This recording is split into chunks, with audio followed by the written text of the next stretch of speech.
सोचिए, अगर दुनिया के सबसे बड़े दुश्मनों में से दो देश अचानक हाथ मिलाने का फैसला कर ले तो क्या होगा? और अगर उन दोनों के हाथ मिलाने से आपकी जेब का बोझ कम होने लगे तो आप क्या कहेंगे? जी हाँ, ग्लोबल मार्केट से इस वक्त की सबसे बड़ी खबर आ रही है। जिस कच्चे तेल की कीमतों ने पिछले कुछ महीनों से पूरी दुनिया की रातों की नींद उड़ा रखी थी, आज उस कच्चे तेल के बाजार में महाधड़ाम हुआ है। अंतर्राष्ट्रीय बाजार में कच्चा तेल यानी क्रूड ऑयल टूटकर बिखर कर करीब 3 महीने के सबसे निचले स्तर पर आ गया है। ब्रेंट क्रूड हो या अमेरिकी WTI, दोनों के दाम आसमान से सीधे जमीन पर आ गिरे। आखिर ऐसा क्या हुआ कि 4 दिनों के भीतर क्रूड ऑयल 15% तक टूट गया? अमेरिका और ईरान के बीच पर्दे के पीछे कौन सा शांति समझौता पक रहा है? और सबसे बड़ा सवाल, क्या इस गिरावट के बाद भारत में पेट्रोल, डीजल और रसोई गैस के दाम सस्ते होने वाले हैं? कहानी को समझने के लिए थोड़ा पीछे चलते हैं। इसी साल 28 फरवरी को जब अमेरिका और ईरान के बीच टकराव बढ़ा और युद्ध जैसी स्थिति पैदा हुई तो दुनिया सहम गई थी। मार्च 2026 में ब्रेंट क्रूड के दाम भागकर 126 से $138 प्रति बैरल के ऑल टाइम हाई स्तर पर पहुंच गए थे। हर तरफ हाहाकार था। लेकिन आज यानी बुधवार 17 जून 2026 को पासा पूरी तरह पलट चुका है। जो ब्रेंट क्रूड $130 के पार था वो आज $80 प्रति बैरल से नीचे आ गया है। पिछले 4 दिनों में इसमें 15% की भारी गिरावट देखी गई है, जो इस साल की सबसे लंबी गिरावट है। वहीं अमेरिका का बेंचमार्क वेस्ट टेक्सास इंटरमीडिएट यानी WTI क्रूड भी नरम होकर $77 प्रति बैरल के आसपास ट्रेड कर रहा है। यानी कीमतें घूम फिरकर वापस उसी जगह आ गई है जहां युद्ध शुरू होने से पहले थी। अब आप सोच रहे होंगे कि अचानक ऐसा क्या चमत्कारी खेल हो गया?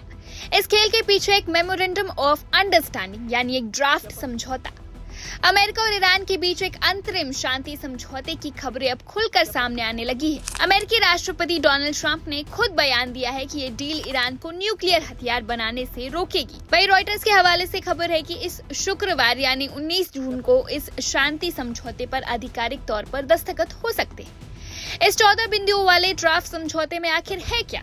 आइए आसान भाषा में समझते हैं। अप्रैल में जो एक नाजुक सीज फायर घोषित हुआ था उसे अगले 60 दिनों के लिए बढ़ा दिया जाएगा ताकि दोनों देश स्थायी शांति पर बात कर सके। 28 फरवरी को अमेरिकी और इजरायली हमलों के बाद से समुद्री रास्ता, जिसे नाम देते हैं स्ट्रेट ऑफ हॉर्मुज, वो बंद था, जिससे तेल की जहाजों का आना जाना ठप था। अब ईरान इस रास्ते से व्यापारिक जहाजों की सुरक्षित आवाजाही की गारंटी देगा। बदले में अमेरिका ईरान के बंदरगाहों से नाकेबंदी हटाएगा। ईरान को बैंकिंग, बीमा और ट्रांसपोर्ट की छूट मिलेगी, जिससे ईरान तुरंत अपना कच्चा तेल दुनिया के बाजारों में बेच सकेगा। सीधी सी बात है, बाजार में जब तेल की सप्लाई बढ़ेगी तो कीमतें तो गिरेंगी।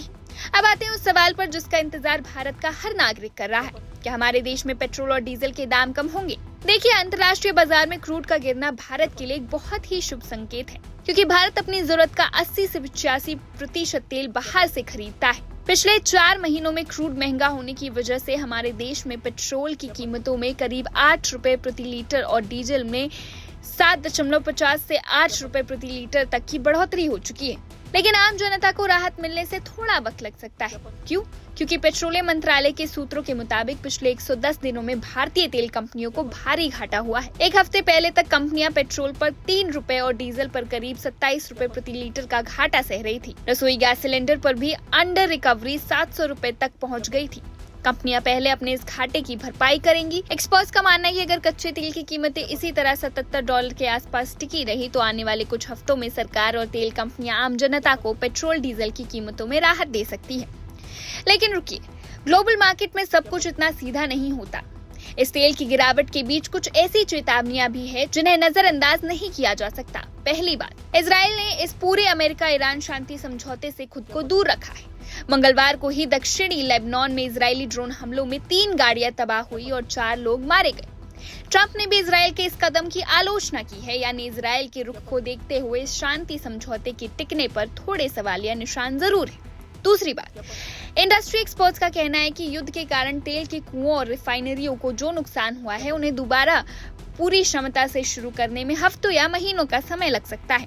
इसके अलावा अमेरिकी फेडरल रिजर्व की आज यानी बुधवार को ही एक बड़ी बैठक होने वाली है, जहां ब्याज दरों और महंगाई पर चर्चा होगी। तो लबो-लुआब ये है कि शुक्रवार 19 जून की तारीख पूरी दुनिया की ऊर्जा बाजार के लिए सबसे बड़ी तारीख होने वाली है। अगर अमेरिका और ईरान के बीच पेन से कागज पर दस्तखत हो जाते हैं तो क्रूड ऑयल $75 के भी नीचे फिसल सकता है। लेकिन बड़ा सवाल अभी भी अपनी जगह खड़ा है। क्या इजराइल इस शांति समझौते को चुपचाप स्वीकार कर लेगा या फिर मिडिल ईस्ट में सुलग रही ये चिंगारी किसी नए टकराव को जन्म देगी जो कच्चे तेल के इस महाधड़ाम को दोबारा महाउछाल में बदल देगी। बाजार की नजरें इस वक्त शुक्रवार पर टिकी है और हमारी नजर हर उस खबर पर जो आपकी जेब पर असर डालती है। आप बने रहिए वन इंडिया हिंदी के साथ। Subscribe to One India and never miss an update. Download the One India app now.